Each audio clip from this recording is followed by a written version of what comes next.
Ywaruok omoko e kind riwruok mar gavanas kod Jood bura wi omenda mar loso apeyni mano road maintenance levy fund ka gavanas ne odhi e doho ka dwaro mondo omenda gi omenda ma ichiwo ne counties. Gino ma Jood bura kwedo kaka Lidio Keo lero, Jood bura koro dwaro mondo riwruok gavanas ogol bura no e doho nono to gisingore mkadho chik no e od bura ka giwacho ni counties onge ratiro mar dwaro meto mar omenda no.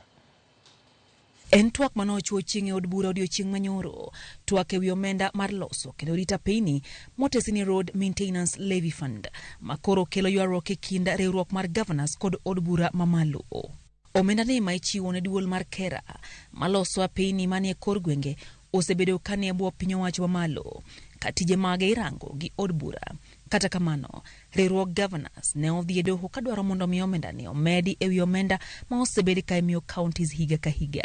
So instead of defending, why don't we also attack? So that we are all fair. It's the National Assembly has very many brilliant minds. But I don't know, like Paul says in the Bible, you foolish Galatians, who bewitched you? Foolish parliamentarians, who bewitched you? Why are we allowing people to always attack parliament? When we also have brains, we can also attack in courts. If they want to take away care that helps our people, then let us go to the constitution. Jo od bura oseriwruok gavanas kuom okang' makamano ka koro gisingo wita kucha chike mamoko ma igeto chwali e od bura mamedo omenda moko mag dongruok ne counties ponono ne riwruok gavanas orem golo bura no e doho. The original proposal was to have 14 counties plus Nairobi. There was supposed to be only 15. We ended up with 47. During this period, we've seen what is happening. Most of the counties, as a matter of fact, have nothing to show for. You go to counties, what the governors do are cultural festivals. In a year, there'll be 6-7 festivals. You don't even know which one you are at. There'll be this, there'll be that.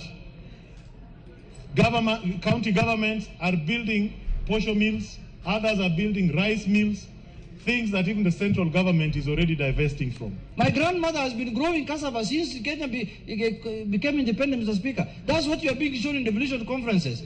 There is nothing serious that has happened in terms of devolution since devolution came into place, Mr. Speaker. Truth must be said. We must be truthful to the people, Mr. Speaker. Giwacho ni counties negi ich lach ka gilero ni onge apaya mora e kor gwenge ma iloso gi counties omiyo omenda no mar konga apeyni gipango mana yako. And I'm not asking members of parliament, I'm asking Kenyans. Kenyans can tell us which governors are doing any roads anywhere.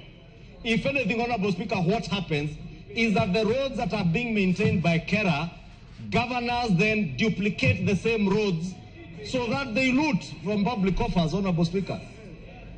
And we must call out this corruption for what it is, because it is nothing other than blatant corruption. These people who are calling themselves here Nairobi, Kera and Kura, these people must know that these are organs of national government. They are not part of county government.